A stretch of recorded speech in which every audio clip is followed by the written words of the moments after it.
La jeunesse et l'adolescence sont des périodes marquantes dans la vie des enfants. Certains acteurs, tels que nos invités d'aujourd'hui, tentent de faire une différence positive et concrète, chacun à leur façon.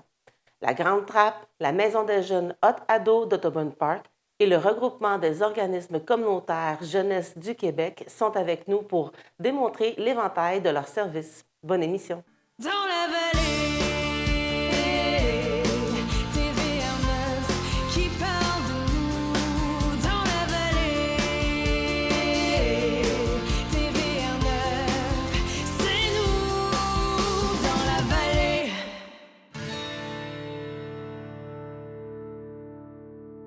Le festival À Bouche que veux-tu revient pour une 3e édition. Le directeur artistique et chargé de projet, M. Yoda Lefebvre, est avec nous pour en discuter. Bonjour, M. Lefebvre. Bonjour, bonjour. Merci de m'accueillir. Bienvenue. Tout d'abord, c'est quoi exactement le festival À Bouche que veux-tu? C'est un festival de contes, donc un festival de la parole vivante, pas juste du conte pour enfants, du conte pour grands, du conte pour adultes, du conte qui se rend très loin dans la réflexion sur des sujets parfois très difficiles. Et c'est pas la première édition, on vient de le mentionner, c'est la 3e édition. Exactement. Donc, à quoi les gens peuvent s'attendre pour cette édition-ci? Bien, c'est l'édition où on rentre dans les grands centres, parce qu'on est né à Saint-Charles. Après, on s'est déployé dans le croissant rural du nord de la MRC de la vallée du Richelieu. Et là, cette fois-ci, bien, on met un pied à Mont-Saint-Hilaire et on met un autre pied à Carignan. Donc, on s'en va rejoindre des villes avec une plus grande population et donc un plus grand foisonnement. Oui, parce qu'à Carignan, ça va être quand même assez spécial aussi, l'événement comme tel. Exact. Ben oui, c'est le 28, donc c'est pendant les Journées de la culture. Donc, il y a toute une portion de programmation gratuite. Donc, sur la place de la Maison des générations Ginette Grenier, il va y avoir plein d'interventions par plein d'artistes de la parole qui amènent des affaires complètement éclatées. Donc, on va avoir par exemple Toot Lahorn qui est un spécialiste dans le fait de relever des petites phrases qui vous plongent dans une espèce de questionnement existentiel ou vous font rire aux larmes. C'est juste une phrase. Lui, il va passer de temps en temps, il va lâcher une ou deux phrases, va laisser le public digérer ça. On va avoir le Lac des Signes qui se spécialise dans la réinterprétation de contes en langue des signes du Québec. Donc, ça, c'est une belle activité parce qu'ils prennent des contes qui sont connus, comme Le Petit Chaperon Rouge, donc qu'on est habitué de reconnaître rapidement. Et en l'ayant signé devant les yeux, ça permet d'avoir un rapport informé avec le signe. C'est-à-dire que tout d'un coup, la langue des signes n'est plus un mystère total. Tu vois le lien et la logique parce que tu reconnais le conte, tu vois le signe, ton cerveau fait le lien. C'est une belle façon de rentrer dans l'univers signé. Et puis, il va y avoir aussi Paul Bradley qui va faire de la collecte dynamique de récits parce que lui est dans un projet où est-ce qu'il essaie de retrouver les histoires des années 90. Et donc, il va aller sonder le public, leur donner des petites idées, puis des petites anecdotes, puis voir ce qui en ressort du côté du public, comment ils ont vécu certaines affaires que lui a vécues. Et ça va éventuellement lui servir dans un spectacle là, qui va sortir au courant de l'année à venir. Donc, il y a beaucoup d'interactions avec le public et les conteurs comme tels. C'est absolument nécessaire. Le conte n'est pas un art fermé. C'est une porte ouverte. Il n'y a pas de 4e mur au conte. Donc, il y a toujours une relation de va-et-vient entre le public et le conteur ou la conteuse. S'il n'y a pas ça, ce n'est plus du conte. C'est pour ça que dans un spectacle de conte, le public est toujours légèrement éclairé. Parce que les conteurs, on aime voir le public où est-ce qu'il est rendu. Le show ne sort jamais pareil parce qu'on voit à quoi ce public-là accroche, ce qui est dans l'actualité, qui les rejoint ces temps-ci, puis on tape sur ce clou-là, on le met en lumière. Fait que oui, cet échange-là est nécessaire. Donc, même si les gens ont déjà assisté au festival les dernières années, ils peuvent s'attendre à une expérience nouvelle quand même cette année. Absolument. C'est ça qui est le plus beau, je pense, de l'art du conte, c'est que c'est toujours nouveau. Il y a des histoires qui durent depuis des millénaires, qui sont re-racontées, mais elles sont toujours d'actualité parce que, tout justement, sur la trame de fond, il y a toutes les couches qui s'ajoutent du sens de ce qu'on vit ces temps-ci. Alors oui, effectivement, si les gens reviennent, et revenez, ça vaut la peine, ils vont redécouvrir une autre parole complètement. Et on peut prévoir notre festival. Donc, sur le site Internet, il y a beaucoup d'informations. Oui, sur le site de lagrandetrappe.ca. Vous pouvez trouver www.lagrandetrappe.ca. Vous pouvez trouver la programmation complète des 4 sites qu'on visite cette année, c'est-à-dire Saint-Charles-sur-Richelieu, là, qui a eu lieu vendredi dernier avec le concours de menterie, Mont-Saint-Hilaire qui a eu lieu samedi dernier avec la Journée de la paix à la Maison autochtone et les événements qui s'en viennent, c'est-à-dire ce vendredi à Saint-Antoine-sur-Richelieu pour un duo musique-comté absolument éclaté et puis samedi le 28 pour la Journée de la culture, la journée à Bouche que veux-tu à Carignan à la Maison des générations Ginette Grenier. Et comment vous faites pour sélectionner les conteurs? Comment vous faites pour... Est-ce que c'est eux qui viennent à vous ou c'est plus un échange? Ça va dans les deux sens. C'est-à-dire que le but, c'est tout le temps de monter une programmation qui va permettre de voir les choses sous plusieurs angles, avec des tons de voix qui se répondent. On ne veut pas non plus une espèce de macédoine de tons variés. On veut que les gens, le public qui se déplace, voient quelque chose qui est dans une certaine continuité. Donc, c'est sûr qu'il y a toute une partie de l'année où est-ce que moi, je fais du repérage, je me promène. Ça fait longtemps que je suis dans le milieu du conte, fait que j'en connais beaucoup. Fait que si je découvre quelqu'un, une parole que je veux partager, que je veux que les gens de la région entendent, bien après ça, je vais aller chercher dans ceux que je connais, ceux qui peuvent compléter cette parole-là. Et pourquoi vous vous impliquez dans le festival? Qu'est-ce qui vous a amené? Une excellente question. Parce que c'est beaucoup de travail, beaucoup d'ouvrages. Vous parlez durant l'année au complet. Ben oui, c'est sûr que c'est une passion. Moi, à la base, c'est mon métier, n'est-ce pas? C'est un art que je trouve a totalement sa place. C'est un art nu, pas en ce sens qu'on fait ça à poil, mais dans le sens qu'il y a une fragilité, il y a une précarité qui fait que ça survit à tout. C'est curieux à dire, mais normalement, quelque chose qui est fragile, on se dit ça va casser, mais non. Ça veut dire tout justement que c'est résilient. Alors, à travers l'histoire, ça a toujours existé et selon moi, ça ne cessera jamais d'exister. Et donc, pour cette raison-là, j'ai comme, à mon sens, la responsabilité de m'assurer que ça continue. C'est pour ça que la Grande Trappe, depuis des années, maintenant depuis 2020, s'affaire à faire foisonner ça dans la région parce qu'on considère vraiment que, étant la forme d'art la plus simple, la plus élémentaire, c'est aussi probablement une des plus importantes. Et comment le nom est venu, la Grande Trappe, à bouche que veux-tu? C'est tellement thématique. Bien, la Grande Trappe, vous m'entendez aller depuis 3 minutes. C'est un surnom dont j'ai été affubulé longtemps dans ma vie. Trois Pistoles avait déjà les grandes gueules avec son merveilleux festival, et donc qui est comme une espèce d'égérie, le temple, la Mecque du conte au Québec, c'est à Trois Pistoles. Il y avait un petit clin d'œil à ça. C'est sûr que l'appareil buccal, il fallait y faire référence parce que c'est notre médium. Et donc, à partir de là, oui, c'était logique que la Grande Trappe produise « À bouche que veux-tu ». « À bouche que veux-tu », à la base, c'est une vieille locution qui voulait dire d'en avoir plein la face. Donc, quand on servait un buffet à bouche que veux-tu, c'est qu'on t'en servait jusqu'à temps que ta bouche soit plus capable d'en prendre. T'sais. Donc, on visait un peu la même affaire, nous autres. C'est juste que c'est les compteurs qui comptent jusqu'à plus capable d'en donner pendant le temps d'un festival. Et pour réaliser un tel festival, vous avez besoin non seulement que les gens viennent assister, évidemment, au festival, mais aussi vous avez besoin de toute une équipe derrière pour le mettre sur pied. Mm-hmm. Étant la 3e édition, c'est quoi les enjeux qui sont venus avec ce festival-là cette année? Bon, je ne vous ferai pas un survol de la condition des festivals au Québec en ce moment. On remercie le Refrain qui a réussi à rassembler la plupart des festivals indépendants pour tout justement donner un coup de main, pour aider ce milieu-là à survivre. On calcule que présentement, à la grandeur des festivals au Québec, il y a plus de 50% des festivals qui sont déficitaires en ce moment. Et c'est plate parce que c'est vraiment l'espace, le moment où est-ce qu'il y a un contact direct entre le public et une forme d'art quelle qu'elle soit. Un festival se déploie toujours sur la place publique. Il y a toujours une espèce de moment où c'est concentré. Fait que toute l'énergie est dédiée à cette forme d'art-là. C'est une excellente façon de maintenir ça en vie. Donc, effectivement, côté financier, cette année, il a fallu être très créatif. On a la chance d'avoir un CA qui est extrêmement impliqué. Maryse Labonté et Karine Desaulniers, notre présidente et notre trésorière, sont extrêmement... C'est des femmes splendides et grandioses qui ne baissent pas la tête ni les bras devant rien. Je pense qu'on a été mal éduqués. Je pense qu'on a été fait effronter. Fait que le trio va continuer contre vents et marées. Sinon, on a encore un très grand soutien au niveau de la communauté. T'sais. On ne peut pas se plaindre parce que malgré la relative petitesse du bastion de population conjoint, il y a beaucoup de gens qui nous offrent une épaule à la roue.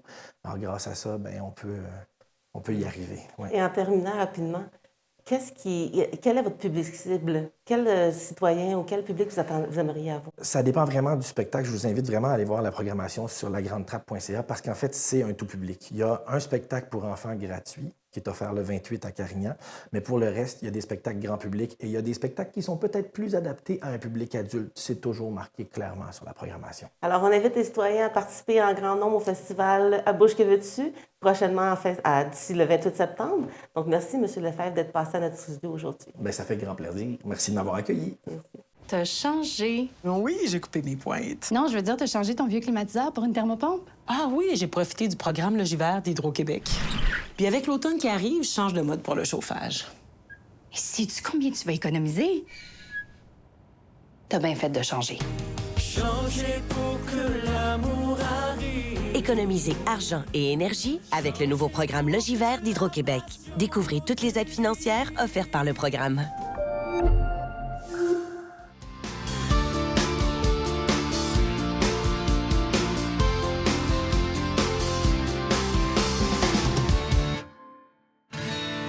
La Maison des jeunes Hot Ado à Ottoman Park offre plusieurs services pour les adolescents.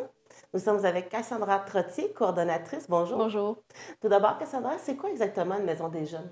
Une maison des jeunes, c'est un lieu que les adolescents peuvent se réunir. On accepte les jeunes de 12 à 17 ans. Des fois, on prend aussi les jeunes qui sont en 6e année parce qu'on estime qu'ils sont assez matures. Et dans le fond, une maison des jeunes, c'est vraiment une place que les jeunes peuvent venir se confier, qui peuvent sortir un peu d'une routine qui est l'école, la famille, les sports, etc. Donc, on a plusieurs ressources pour eux si jamais ils ont plus de la difficulté à en parler avec des adultes, mettons, je veux dire, 30 ans et plus, parce que nous, on est vraiment une très jeune équipe. Fait que des fois, je sais que ça, c'est quelque chose que les jeunes apprécient, qu'ils se sentent plus à l'aise de se confier. Fait que c'est vraiment un lieu, justement, qui a plein de ressources pour les jeunes. C'est un lieu neutre, mais vous avez des animateurs. Est-ce que vous avez aussi des intervenants qui peuvent agir auprès des ados? Oui, dans le fond, on fait affaire avec plusieurs autres organismes, dont l'Arc-en-Ciel. Donc, si jamais on a des jeunes qui ont peut-être des problèmes de dépendance, que ce soit autant drogue, alcool que jeu, on peut avoir contact avec eux facilement. On a aussi des travailleurs de rue qui viennent fréquemment nous voir, nous donner des ressources et s'assurer que tous les jeunes sont corrects et tout ça.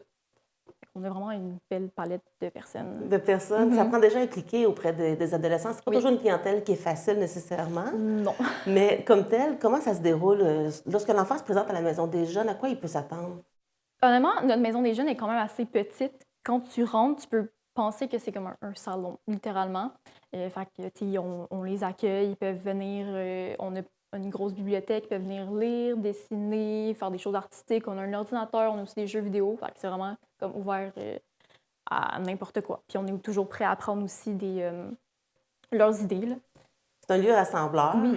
Tout d'abord, en premier lieu, mais aussi c'est un espace qu'on pourrait dire sécuritaire pour les enfants. Oui. Donc, ils n'ont pas besoin d'appeler d'avance, de s'inscrire, de prendre un rendez-vous. C'est vraiment une maison des jeunes. Lorsque les heures d'ouverture sont là, ils peuvent juste se présenter sur place. Exactement. Puis, quel type d'activité que vous offrez pour... vous parlez de l'ordinateur, des jeux vidéo, des trucs qu'on peut retrouver à la maison, mais vous essayez aussi de les faire sortir. Oui. Donc, des activités assez spéciales pour le mois de septembre, entre autres. Oui, dans le fond, je parlais de la semaine dernière, début septembre, on a fait de la peinture sur vêtements. Fait que là, c'était une activité vraiment plus créative que les jeunes apprécient grandement. À la fin du mois, on va aller cueillir des pommes. Et après ça, on va faire de la croustade aux pommes. Donc vraiment, on essaie de diversifier le plus possible. Puis aussi, dans les 2 prochaines semaines, on va être au Salon des familles avec d'autres organismes de la région. Puis la semaine d'après, on va être aux 5 km en couleur, encore avec d'autres organismes de la région. Et pour ces activités-là, est-ce que les jeunes doivent s'inscrire? Non, ils peuvent venir directement. Ça se passe à la Polybelle. Ils peuvent venir directement nous dire coucou. Puis ça va nous faire plaisir de les voir et de leur parler. Donc, vous essayez d'être vraiment représentés dans la population de plusieurs façons. Est-ce que les jeunes, lorsqu'ils vous apportent des idées d'activités ou d'événements, est-ce qu'il y a une certaine façon de faire pour l'équipe ou si vous y allez vraiment selon le goût de chacun? On essaie vraiment de récolter le plus possible de ce que les jeunes souhaitent. Puis une fois par mois, l'équipe et moi, on se réunit puis on essaie de planifier le mois d'après selon ce qu'on s'est fait dire ou ce qui est peut-être plus, je veux dire, tendance du moment. Et quelle activité qui pour le moment, à tout le monde, parce que c'est une maison des jeunes assez jeune, il faut le dire. Oui. Ça fait quoi, 2 ans, 3 ans? 3 ans. 3 ans, c'est ouvert. Et quelle activité depuis 3 ans revient, puis c'est le genre d'activité qui est assez populaire? Nous, on fait, dans le fond, 2 fois par année, on fait des événements à grand déploiement. Donc, un qui revient à chaque année, c'est la Maison hantée, qui est très populaire auprès de la population. Fait que ça revient encore cette année. Et fait que c'est sûr que c'est et vous prenez des bénévoles? Oui, on prend des bénévoles. Autant, c'est quand même assez d'ampleur. Oui, autant adultes que jeunes. Quand on fait des grands événements comme ça, on ne se limite pas juste aux adolescents. On prend vraiment tous ceux qui souhaitent participer. Donc, la Maison hantée, c'est une activité qui revient à chaque année. Y a-t-il une autre activité qui est assez populaire à l'automne ou dans le temps des fêtes? Il y a sûrement, vous allez sûrement souligner le temps des fêtes. Oui, on souligne Noël. On fait un sapin de Noël. Honnêtement, on fait selon ce que les jeunes souhaitent. Fait que des fois, c'est juste journée pyjama, un brunch, écouter un film de Noël. C'est pas... Et c'est quoi le commentaire qui revient le plus souvent des jeunes lorsqu'ils participent à des événements comme ça? Les commentaires que les jeunes nous disent le plus souvent, c'est qu'ils ils aiment beaucoup le fait qu'on soit jeune. Et ça, justement, ça leur donne un certain lien de confiance parce que nous, ça fait pas si longtemps que ça qu'on a terminé l'adolescence, fait qu'on les comprend quand même très bien.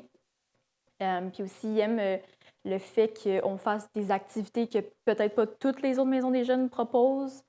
On essaie de sortir, puis on ne se limite pas à rester à Ottoburn Park. Des fois, on fait des activités à Montréal. Je sais que des fois, les adolescents aiment ça comme visiter la grande ville.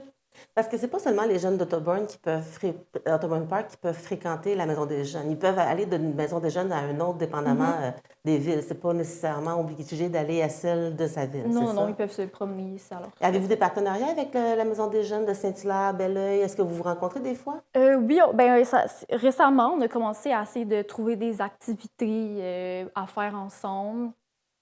Dans le fond, on a participé ensemble à la Parade de la fierté avec le JAG. Encore là, on était comme plusieurs organismes. Les 4 étaient avec nous. Et puis là, prochainement, je vais le dire, là, mais on essaie d'organiser quelque chose par rapport à la ronde et l'Halloween.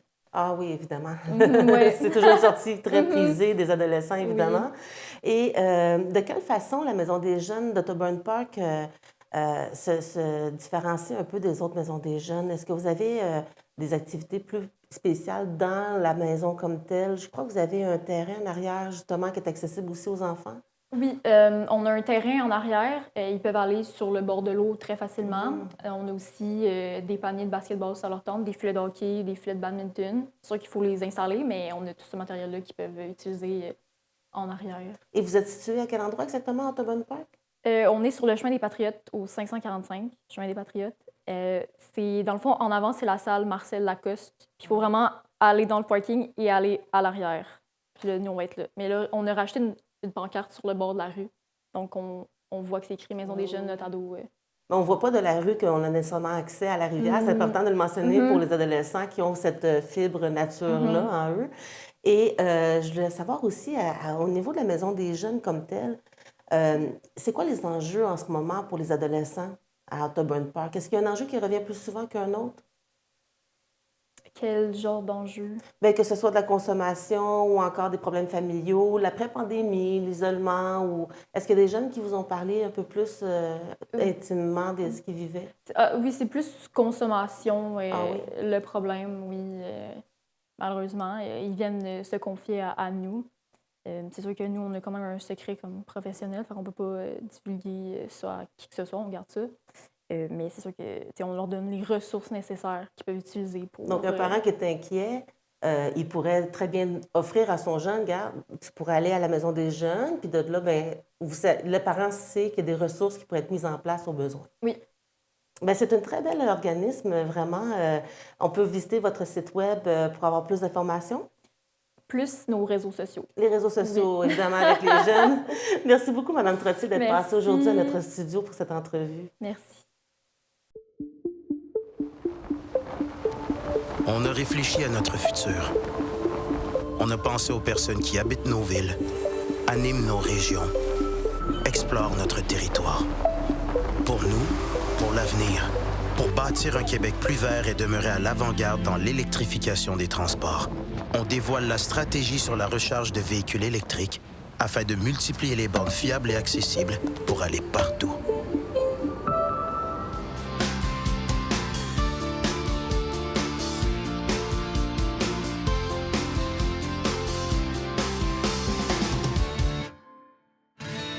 Regroupement au Québec, mais celui que nous recevons aujourd'hui est le regroupement des organismes communautaires autonomes Jeunesse du Québec. Nous sommes avec Noémie Roche, directrice générale. Bienvenue. Bonjour. Tout d'abord, qu'est-ce que c'est le ROCAGE? On va simplifier à ROCAGE pour l'acronyme, mais c'est quoi la mission en fait? Donc en fait, c'est un regroupement qui soutient des organismes communautaires autonomes qui travaillent auprès des jeunes, notamment des jeunes au parcours de vie différencié. Et on a 2 volets majeurs, un rôle de conseil et de soutien aux directions et aux équipes de ces organismes communautaires-là. Et puis un volet plaidoyer, en fait, on récolte les enjeux de nos organismes membres et on a comme rôle de porter la voix des jeunes et des organismes vers la sphère publique et le milieu politique. Quel type d'enjeux dont vous faites allusion? Parce que ça change toujours dépendamment de l'époque. Oui, alors Ça va paraître un petit peu un grand classique, mais la question du financement est un enjeu récurrent, surtout dans le milieu communautaire. C'est parfois difficile pour le milieu politique d'entrer dans un sujet par le financement parce que le financement est limité, mais ça a des répercussions énormes sur les conditions de travail des employés et puis sur la population en général parce que les services sont à risque d'avoir des ruptures de services, par exemple. Ou de ne pas être renouvelés. Oui, et chaque bailleur de fonds ont leur propre demande précise. Ça paraît simple de dire on va demander une subvention pour nos jeunes, pour un programme en particulier, mais ce n'est pas une mince affaire. Non, effectivement, demander une subvention, ça prend du temps. C'est des moments d'abord de réflexion sur la nature du projet et puis un grand moment de rédaction. Chaque chaque bailleur de fonds a aussi un modèle particulier à remplir, une façon de présenter un budget particulier. Donc, c'est un vrai travail en soi. Et à ce moment-là, on n'a pas encore d'argent pour le faire. On le fait sur les fonds propres de l'organisme. Donc, le ROCAGE peut venir en aide à ce niveau-là pour soutenir les demandes de subvention? Oui, exactement. C'est tout à fait une demande sur laquelle on pourrait soutenir un directeur ou une coordination, parce que parfois, certaines coordinations générales ou coordination d'un certain niveau font elles-mêmes leur demande de subvention. Donc oui, on peut aider à la rédaction, à l'idéation aussi. Et puis, on peut aussi faire de la relecture, tout simplement. Des fois, c'est bien d'avoir un regard extérieur. Moi, je me comprends, mais est-ce que mon bailleur de fonds, il va trouver ça vraiment clair et est-ce que j'ai un angle mort? Donc, on peut tout à fait remplir ce rôle grâce à un de nos conseillers. Et quel autre service le ROCAGE peut offrir? Alors, le service conseil est quand même assez large. Ça peut porter aussi bien sur les opérations, par exemple un organisme jeunesse qui se poserait des questions sur sa fréquentation pour augmenter le nombre qui rejoint ou pour changer la nature des jeunes qui rejoignent s'il se rend compte qu'il a du mal à rejoindre des jeunes peut-être moins favorisés. Comment aller rejoindre ce public-là? C'est des réflexions qu'on peut mener avec la personne concernée de l'organisme. Ça peut être sur des questions budgétaires, de finances. Ah, j'ai une coupure. Comment je gère cette coupure? Où est-ce que je peux couper? Est-ce que je peux trouver d'autres ressources? Ça peut être vraiment varié. On a aussi un volet en fait, vie associative où on essaye de faire en sorte que les membres se rencontrent et échangent leur expertise. Là, on est dans une période aussi où il y a beaucoup de changements de direction dans le milieu communautaire parce que la pandémie a un petit peu usé ce pan de la profession. Et donc, quand on est nouvelle direction, on peut venir trouver du soutien dans le réseau des organismes membres et puis auprès du ROCAGE pour démarrer ses fonctions, trouver ses repères. Et le ROCAGE couvre tout le Québec, mais pour la Montérégie, comment les organismes peuvent vous rejoindre? Vous en avez combien, en fait? En fait, en Montérégie, on a 9 organismes membres, si je ne me trompe pas, plus un petit peu plus loin à Grande-By. Donc, en fait, on peut nous rejoindre par téléphone, par courriel. Donc, un organisme qui aurait des difficultés pour une raison ou une autre peut prendre le téléphone, vous contacter directement pour avoir le service. Tout à fait. Alors, c'est sûr que pour avoir un service, il faut être membre. Donc, il y a quand même cette démarche à faire. Il faut faire une demande d'adhésion. Elle est examinée dans un délai de 2 mois maximum. Et si l'adhésion est entérinée par le conseil d'administration, l'organisme est membre et peut bénéficier des services en payant une cotisation annuelle.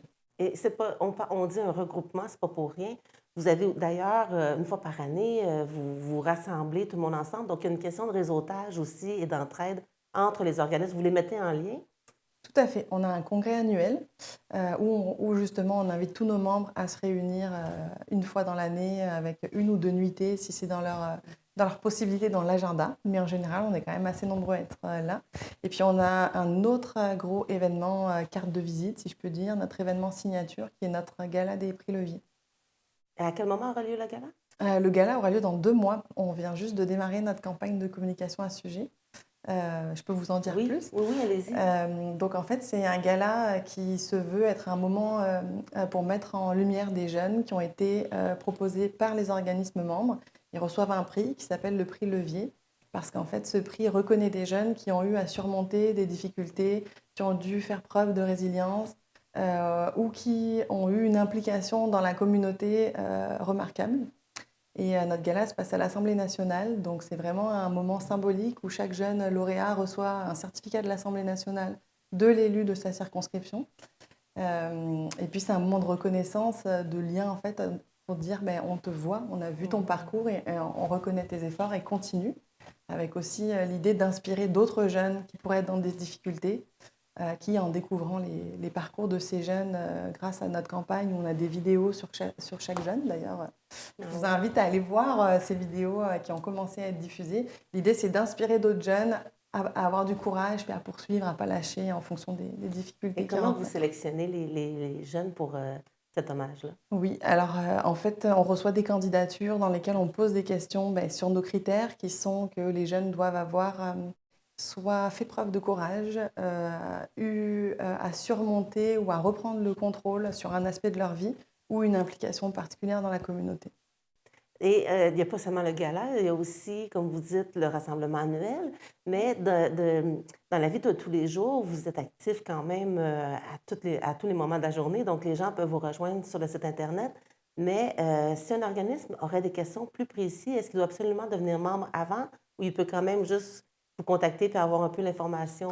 On est quand même très courtois, on ne ferme pas la porte, donc oui, on peut nous appeler, répondre à des questions rapides pour un organisme qui ne serait pas membre. Et puis souvent, c'est aussi l'occasion de faire connaissance, leur présenter nos services et puis voir si la relation peut aller plus loin et si l'organisme a intérêt à devenir membre.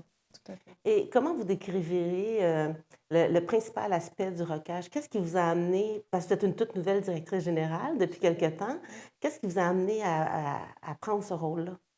C'est une bonne question. Oui. En fait, moi, je travaille auprès des jeunes à parcours de vie différencié depuis le début de ma carrière. J'ai beaucoup travaillé à faire en sorte d'aller rejoindre des jeunes qui étaient un petit peu plus difficiles à rejoindre parce que dans des situations sociales, familiales, difficiles. Et j'ai soutenu plusieurs équipes pour faire ça. Et j'étais arrivée à un moment de ma carrière où j'avais envie de transmettre en fait, cette expertise en aidant peut-être plus largement d'autres organisations. Et puis, le côté politique, en fait, du ROCAGE m'intéresse beaucoup parce que ces enjeux qui sont sur le terrain, quand on les a vus, quand on connaît un petit peu de près, justement, sur le travail communautaire, qu'est-ce qu'un intervenant rencontre comme difficulté au quotidien? Et en fait, j'avais envie de pouvoir être une personne qui puisse faciliter de passer le message du jeune, de l'intervenant du terrain au milieu politique pour qu'on ait des changements, en fait, dans la communauté pour les jeunes. Oui, parce que les politiciens ont un impact quand même assez réel sur les organismes. Ils ne le savent peut-être pas autant, mais dans la vie de tous les jours, comme vous dites, les intervenants voient la différence. Merci beaucoup, Mme Roche, pour toutes ces belles informations et bienvenue dans votre poste de directrice générale. Merci beaucoup pour l'invitation. Merci. Vous savez, on commence jamais trop tôt à gérer ses finances. Hein, maman? Mon petit Marcel a hâte de sortir. Marcel? Je suis pas sûr que j'aime ça. Mais ce qui est sûr, c'est que je vais être solide financièrement! Respire, man. Budget réel crédit, ça s'apprend. Ben, moi je sors d'ici. Hop là! Il n'y a pas d'âge pour s'intéresser à ses finances. Bien comprendre vos finances, c'est dans votre intérêt.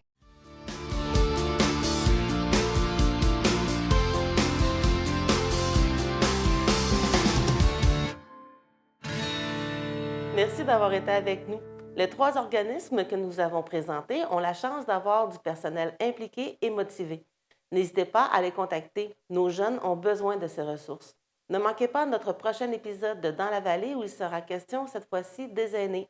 Nous découvrirons qu'il y a des citoyens engagés pour déployer une multitude de services ou d'accompagnements.